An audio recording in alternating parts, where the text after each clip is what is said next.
Hey everybody, Dave here, and on today's Critique My Technique, we are going to do a 70-30 whole wheat sourdough loaf. That's 70% whole wheat and 30% bread flour. I do these quite often. I prefer whole wheat, and they are usually delicious, even when I mess them up like I'm about to show you today. Alright, so to get started, I need to get my starter. I've already pre-measured everything I need for to mix the dough. So let me just grab the starter real quick. Got my starter. It's it's looking real good. Blew up nicely today. It's definitely double. You can see a lot of bubbles in there. Well, here, I'll try and show you.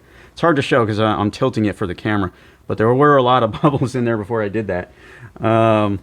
So what we're going to do is the first step of mixing up a new sourdough loaf, and that is, let's get the starter into it. Then we're going to put the flour and most of the water in, and we're going to do an auto lease. But first I got to get the starter in, then the rest of the ingredients, mix it up, make a nice little dough ball out of it. And to do that, I've got to get some measurements going because the starter does not come pre-measured. I need to just do that now. And I'm putting in 100 grams of starter for this loaf. It is a 500 gram loaf, which is good for home ovens. It's a little bit smaller than what you get at the bakeries, but that's okay. You know, in this case, it's just me eating it, so that works out fine. Alright, let's get that out of here. Alright.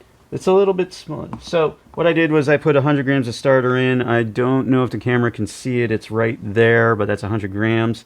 And I need that for this recipe. This recipe is 100 grams of starter, 500 grams of flour, 10 grams of salt.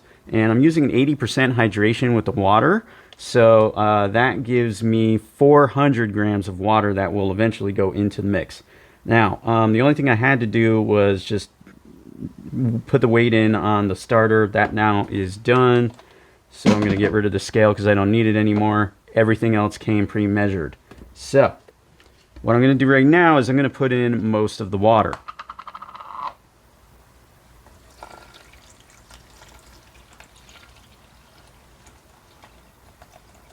Now I always like to hold a little bit of water back because this step I'm going to do a mix and an auto lease for about an hour.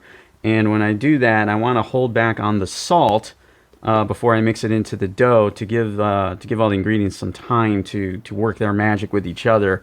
Then I put the salt in, and the salt will kind of slow down the process a little bit and help the fermentation along.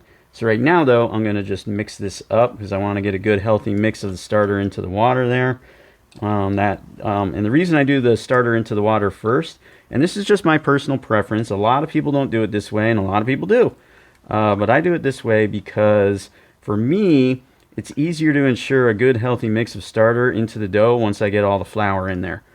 So as you can see, now I got a little excited there, didn't I? Anyway, that's alright.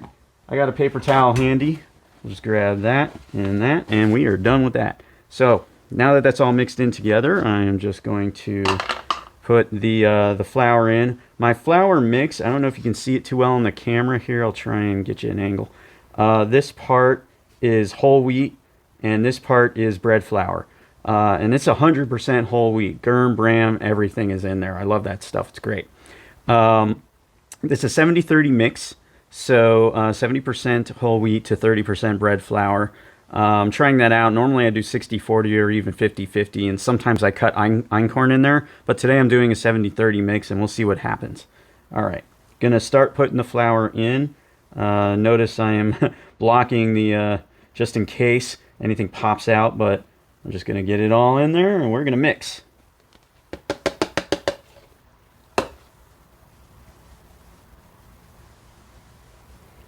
Usually I do it all by hand, but today I'm going to start with the spatula, save the dough off my hand just in case, for a bit. You'll see me using my hands a lot later, probably even on this shot.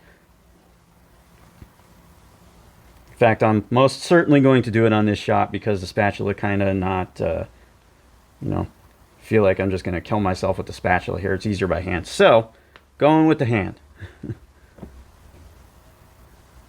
All right. Get that out of the way.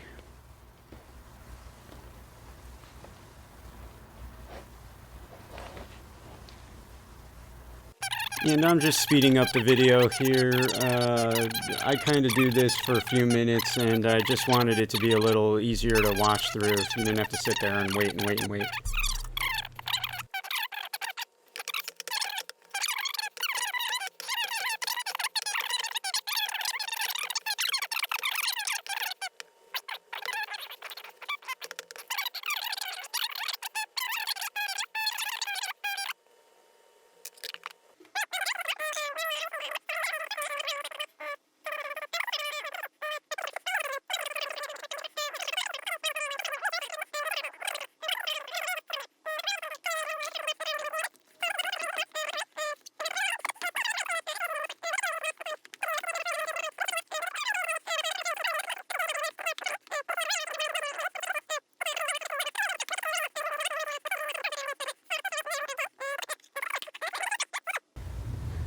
Alright, it's been half an hour, so now we're going to do our first stretch and fold. And today I'm not going to do this. I'm going to live on the dangerous side here, the wild side.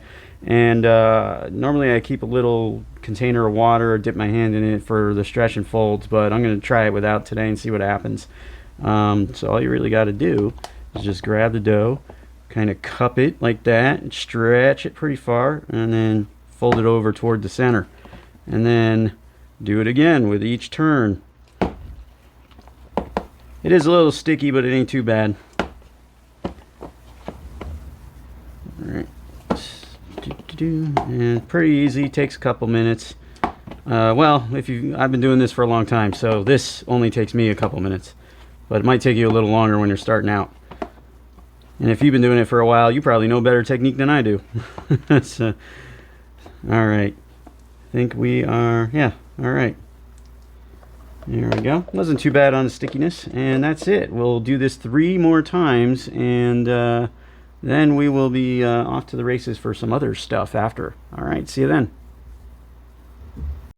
Okay, I'm just going to speed up the video through the other stretch and folds because it's basically me doing the same exact thing 3 more times.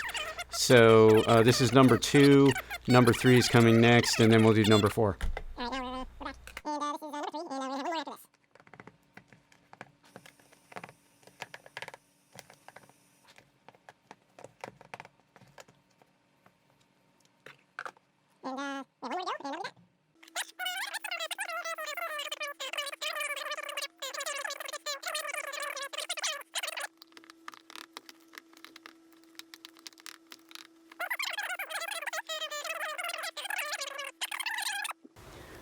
And we're back. Real quick, this one I actually waited an hour, which I forgot to mention. What I was looking for was a certain amount of rise after that last stretch and fold. And I'm going to try and tilt this to see it here. It's probably a little bit out of frame. But normally when I do a dough of exactly this amount, it's going to be around here, about the 1 quart mark. And you might be able to see it, but it's already up to at least actually 1.5 liters. So I know it rose enough. What I almost always do, I just forgot this time, I just get a rubber band and put it around like I do with my starter. I just get the rubber band around there so I know where I started, and then it's easier to see where it lands and when it's ready for you to do the next step. So it's almost always an hour for me as well, so I already know that it rose enough and it's looking good. We can see that here. So right now what we're going to do is we're going to take it out of the bowl and we're going to put it onto the bench. This is the bench, the countertop. And what we're going to do then is we're going to do a quick shaping into a boule, which is round. And then once we have that, we're going to let it bench rest before we actually do the real shaping. So it's like a pre-shape. Okay, so first things first, I got to move this off, and I'm going to put a little flour on the surface. And, you know, it's good measure for my hands as well to flour them up a bit. Makes it easier. Okay, so let's get right down to it. Oh yeah, I can feel, as I'm pulling this out, I can feel the gas. This is very gassy. It rose a lot. I can feel it in the dough. And now we are out of the bowl. Sort of. There we go. Yeah. And you see how big it is? It's big here. So I know it's doing all right. All right. Now, it's good to have one of these. It's called a bench scraper. And what we're going to do is make sure the dough is not sticking to the surface.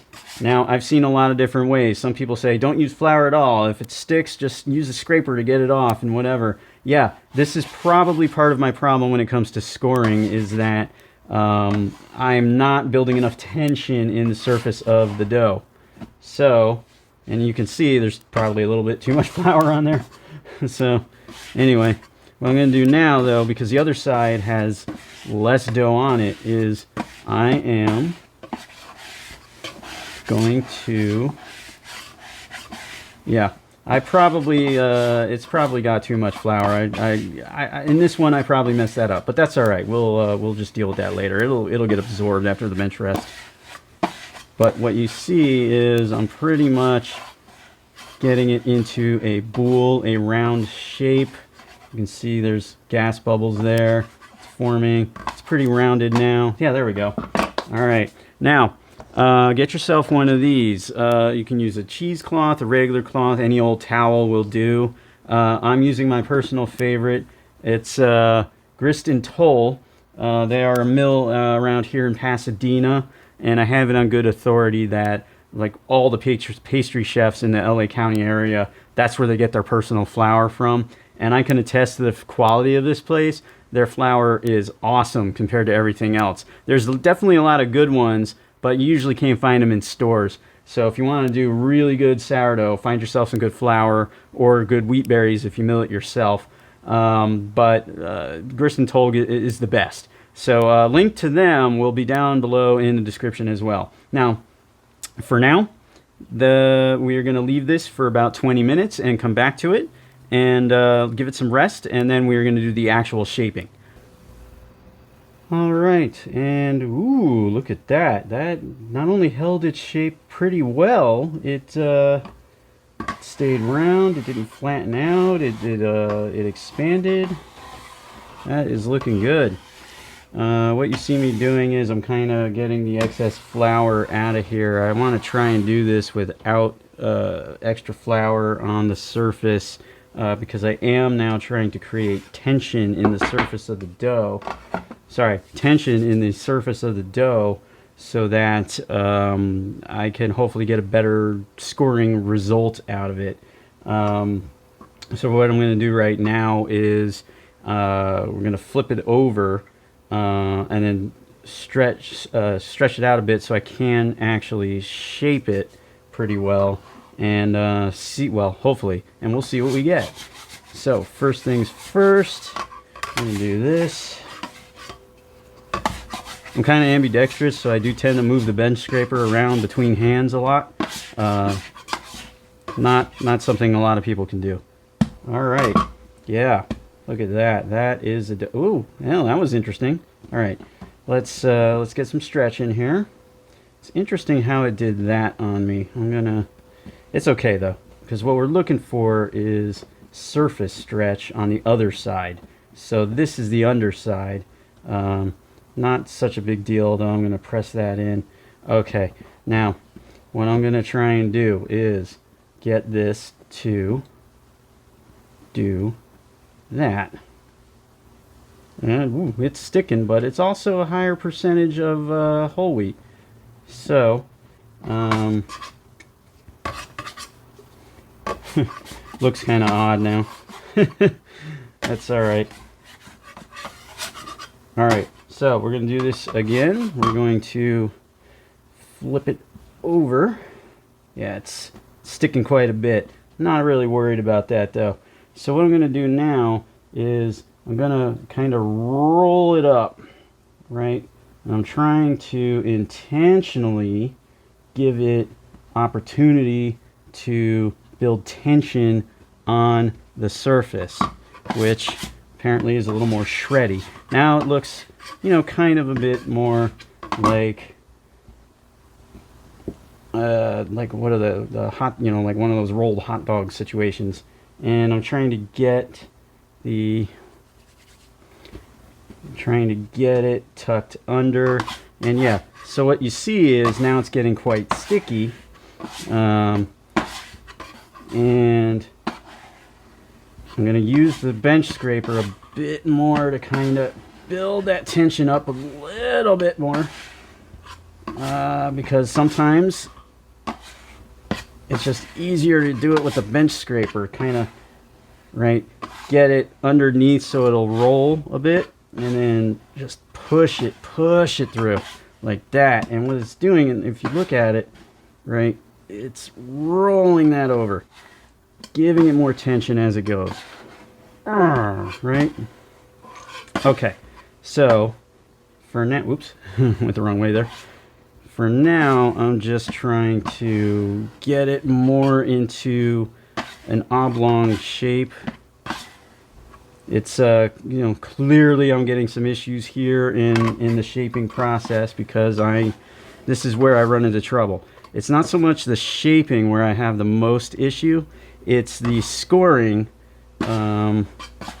See, so what I want to do now is I want to get it into the basket, because if I don't, it's going to get way too sticky on me.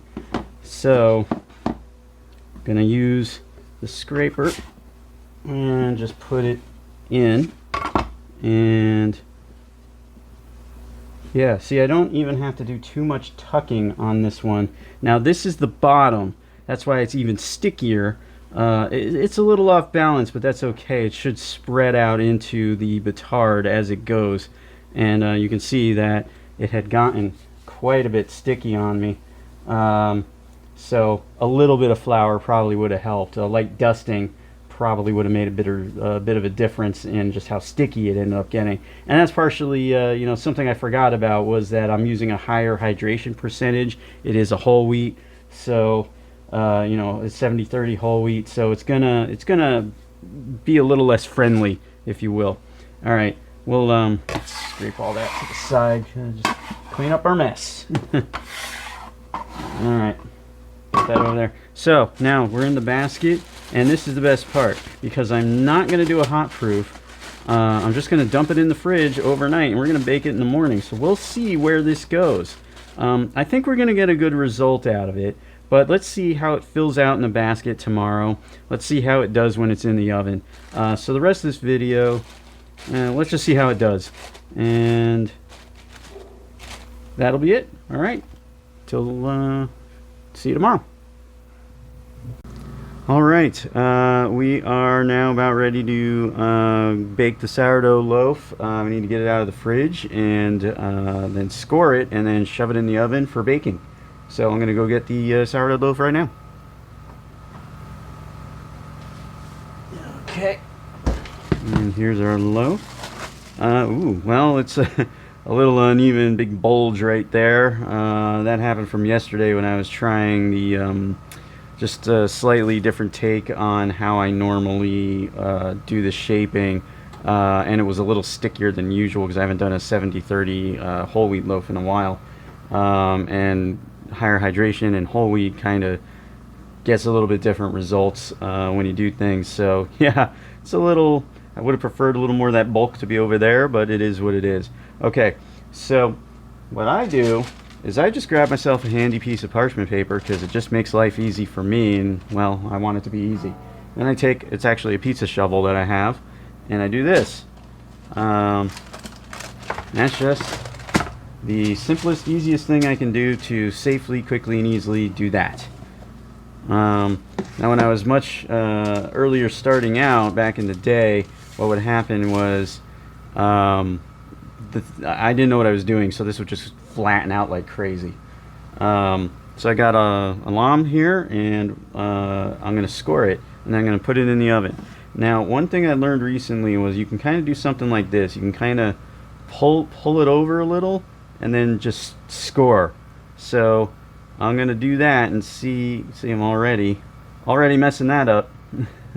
Wow, really messing it up. I'm gonna have to take this the other way, see if I can fix that. Yeah, so scoring's not gonna work out for me today, that's clear.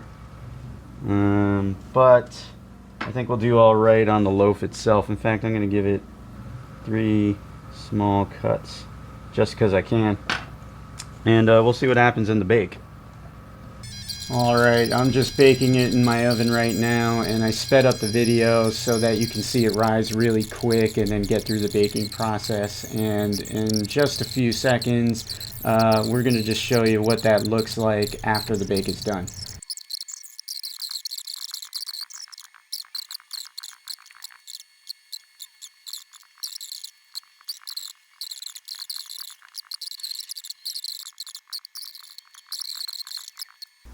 Alright, our loaf is out of the oven now, and came out pretty well. The bake did really good. I only kind of bake it to this color on purpose.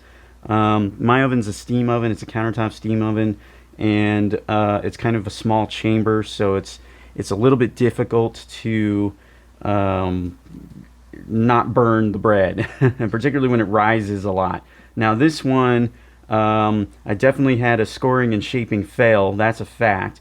I mean, it's still, you know, if let me move that up, it's still got a little, you know, it's got the action in there, but I didn't get a good ear out of it. But you can see a good gluten structure, and it did rise. It rose quite a bit. It's hot, so, you know, anyway, it's hot, but you can tell it rose quite a bit, and did really well. It's just badly shapen because it's got a big bulge over here, and then it tapers off over there, and that was just me not doing a good job with that, which also led to a lack of tension in the dough.